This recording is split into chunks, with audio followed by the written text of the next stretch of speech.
Hi, I'm Darren Knight. I'm from the Port of London Authority and one of the Deputy Harbour Masters there. So we look after navigational safety along the River Thames, making sure that vessels are complying with the rules and regulations that we'd expect of them. So we look after all the big ships that come into the port, down in the lower reaches, coming in through the estuary, which include all the big ships that are bringing in UK commodities into the UK, which is growing year on year. We're now over the 50 to 60 million tonnes mark. So it's a very busy industrial port in the lower reaches outside of the central London. As we move further up into London, then obviously we've got lots of freight movements with big tugs and barges moving around. And we're also trying to grow inland freight movements. So last mile deliveries, trying to take Amazon off the roads and onto the river, trying to utilise the river in a new way. And also, we've got the big passenger vessels. We're sitting on board now. There's lots of passenger movements on the River Thames. Just before 2020, there's around about 10 million passenger movements every year. So central London is a real hive of activity. And as we move further upriver into the upper reaches from Putney upwards and through to Richmond and Teddington, we've got lots of leisure and recreational activities with stand-up paddleboards, sailing, some open water swimming, as I believe you might be an open water swimmer. Rowing is a big sport on the River Thames. Probably takes up about 75% of the UK's entire rowing takes place on the River Thames. So it's a real hive of activity. Yeah. Absolutely, brilliant. So my name is Gabbi and I'm from the water safety team for the RNLI, which is the charity that saves lives at sea, but we do also have some lifeboat stations on the River Thames. So the water safety team, we are here to educate the public about how to stay safe in and around the water, and we have about 238 lifeboat stations around the UK and Ireland, of which 4 of those are based on the River Thames, and we do have 2 of those being the busiest lifeboat stations across the UK and Ireland. So it goes to show that although we are very much a coastal charity, the busiest lifeboat stations being on the Thames shows that huge population. We're a capital city, and there's just so much to educate the public about and ensure that everyone knows how to enjoy these activities that you mentioned, such as open water swimming and paddle boarding, but just doing it in a safe way, and ensuring that we protect both our services as well. So yeah, there's a lot of activities, particularly in the summer. We've seen a lot in the heat wave as well. And I think, like you say, open water swimming might be probably a good place to start in terms of that activity.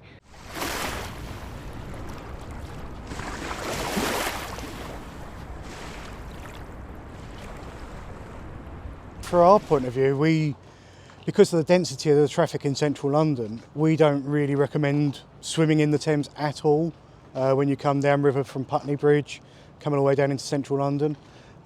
We sort of contain that advice to being upriver of Putney. In the more benign waters, where only really leisure and recreational activities are taking place. And for us, we've been working with an open water swimming group around Barnes and Chiswick area for quite some time. Okay. And one of our things that we sort of said as a mini tip for them is, have you thought about fluorescent caps or a high-vis cap of some description? A white cap just to be a bit more visible in the water, instead of just being lost in the blackness of the River Thames. Or if you don't want to wear a cap, then obviously tow a high-vis inflatable around. So. Yeah, absolutely, and that's something that we talk to people who are taking up open water swimming or who have been doing it for a long time, just to consider that equipment that they're using. So like you mentioned, tow floats, they're incredibly good. I take one out every time I go swimming. Just in case you feel you're a little bit struggling for energy, you can just take some time, use your tow float to relax. It's always bright coloured, so everyone can see you, and you've really got to bear in mind all the vessels going up and down the river or the area that you're swimming in. It's so important to remember they won't necessarily see you, they're not necessarily looking down and expecting a swimmer to be in front of them. So it's really is a key point, because for us it's not just about swimming in the river. People have got to remember that the tide flows at such a rate that people can actually it's almost the same rate as an Olympic swimmer. So it's really important that they stay close to the embankment from our perspective, so they're not in the way of big traffic that would have to take a big avoiding action and possibly cause bigger incident. Yeah. And also we don't recommend going across the river, so just stick to one side, and obviously try and do it as a group.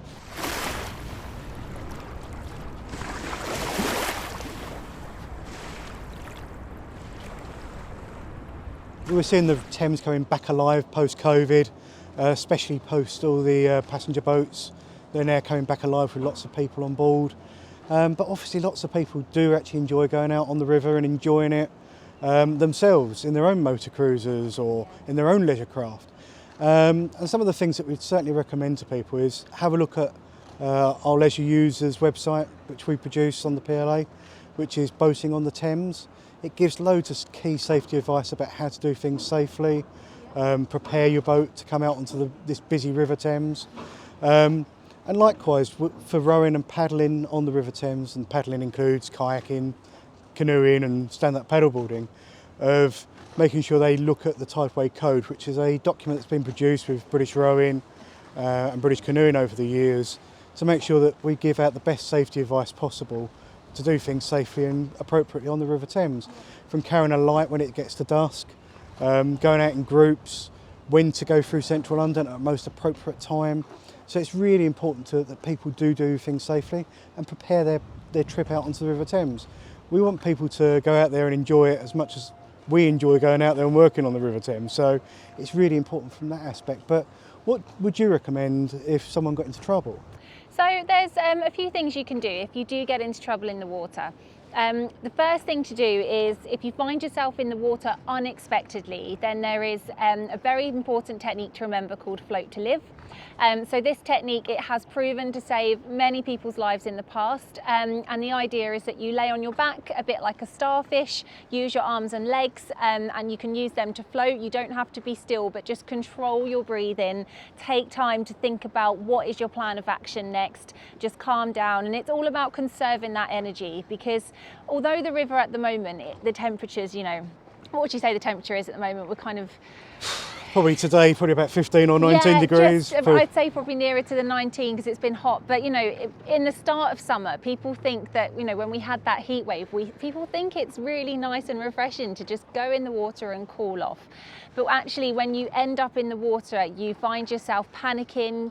Cold water shock is very real. That risk of cold water shock can happen to anyone at any time. So just take that time, float on your back, calm your breathing down, and then you can make a plan of action. And it's really important to remember as well some of those things you can do if you see someone in trouble in the water. So if you see someone, call 999 to start with, and on the Thames we call 999 and we ask for the Coast Guard. That's really important to remember.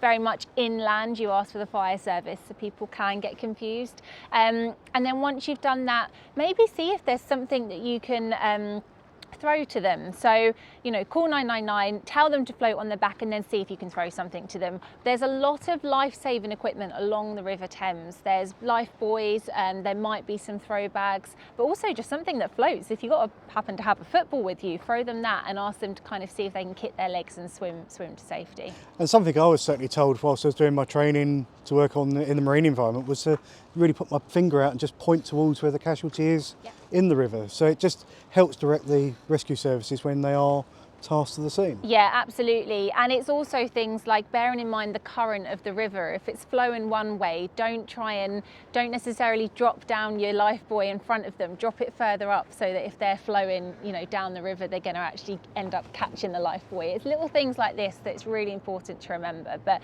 first thing you should do, call 999, ask for the Coast Guard, really important. I think it's really just one of our key messages, and it's standing on our line here, but it's respect the water, and it's so vital. Whether it's on the Thames, in the canal network around London, it's just respect the waterways. Absolutely. And then we start to think about some of those additional things. So we've talked about paddle boarding, and you've brought up a few different things that people can do to stay safe when they go boating. I think it's also things like take a waterproof phone pouch with you to make sure you've got that means of calling for help and keeping your phone dry. We certainly don't say, in all areas, if there's somewhere safe to do these activities, then like you say, let's enjoy them. But let's just think about some of those additional things you can do to keep yourselves and your family safe. And buoyancy aids, I would say, are also another really important one. Buoyancy aids, life jackets are useless unless worn, so it's really important that they are worn when we go out there to enjoy the River Thames. And then just really some of our key messages that we always say to people when they're going out there to enjoy the River Thames. Make sure you've read up on the guidance, because you want to make sure that you're doing things correctly. You don't want one of my colleagues in the harbour launch to come along and say you're doing that incorrectly. So make sure you read up, make sure you stay into the right hand side of the river, starboard side of the River Thames, understand what the speed limits are and wash, because the wash can actually have a big effect on someone paddleboarding and then end up in the water. So, and have all these problems that we've just been discussing with ending up in the water. So. Yeah, for sure. I think also looking at some of these additional things that can cause problems, such as the locks and the weirs and that kind of thing. We find a lot of people tend to use them as bases to jump off, or bridges, for example. And of course, there's the people that are doing this for recreational activity. We've got a lot of young people over in Teddington who are just jumping off for fun, and we just want to encourage people to think about that and think about what they could be jumping on. And there's so many underwater obstructions that we don't see. And they just really don't realise what dangers they put themselves into when they are jumping into the river. So our recommendation is don't enter the River Thames from the full stop aspect. And especially as it's a tidal river, and we're talking, it's about sort of rises up and down twice a day. It's about up to 7 metres, isn't it? Up to 7 roughly? metres a day. It's an incredible amount of water that comes in. Yeah.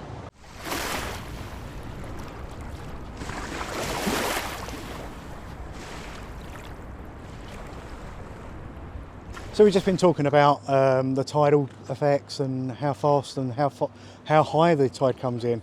Obviously, at the moment we're got a flood tide, so the foreshore's disappearing. But about an hour or two ago, we had quite a big foreshore where we're sitting right now.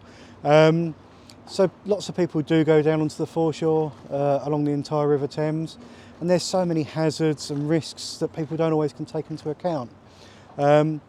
We've actually got a couple of schemes in place, so if people want to go mudlarking, as we call it, or foreshore searching, then they need to go and apply for permits to do so. So they can't actually dig or scrape the foreshore without them permits in place.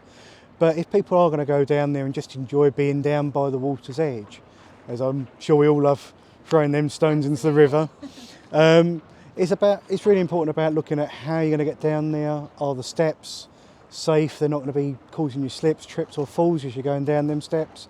Have you got appropriate footwear for going down them steps? The river is getting cleaner, but obviously there's still lots of sewage that gets discharged into the River Thames and needles and such like. So it's really important that appropriate caution is given when you are actually touching and going near the foreshore. One of my colleagues, they really like seeing pictures of dogs down by the foreshore and in the river paddling around. But obviously it's really important that if a dog does go in and it starts chasing wildlife, not to follow the dog into the river, because essentially they could get into that trouble that we was talking about earlier. So what would you recommend? Should people see their dogs get into trouble or themselves get into trouble? We don't want two casualties, do we? Very often a dog will be able to make its way back to safety. I think we underestimate the power of dogs when they're in the water. They are good swimmers. So just try not to, don't enter the water after your dog. Call 999 if you feel you really are in trouble or the dog's in trouble. But please, don't follow that dog in. We do have to attend to a lot of incidents where a dog has been called. We've actually rescued a variety of wildlife around different areas, even including whales and all sorts on the Thames. So. And you just bringing up wildlife there is I think one of the key things now around the foreshore is don't be surprised to see the unexpected in central London. We're seeing a lot more seals in the River Thames. Some seals in West London are getting very cheeky and hitching a lift with stand-up paddleboarders and rowers. But if you do see a seal on the foreshore, obviously just respect that animal. Don't approach it. Just give it the due courtesy and care around its place on the foreshore and its place in society. Absolutely. And I think there's just one other thing to bear in mind that this kind of everything brings back to is half the people who do lose their lives in water are actually never expected to be in the water. So when we're talking about going down on the foreshore, even just walkers and runners, a lot of the time they never plan to even enter the water. So just take that into consideration when you're planning your trip out and your day out, and if you're going, whatever you're doing, whatever the activity is. I think that's a really important sort of thing to think about, isn't it? Yeah, exactly. It's respect the water, really, isn't it? From what we said at the very start, and it's don't aim to enter the River Thames. It is a dangerous environment, but we want you to go out there and enjoy it and respect the environment. So do read up on the advice that we've got on both Respect the Water website and also on our leisure and recreational users website, which is boatingonthethames.co.uk. Absolutely.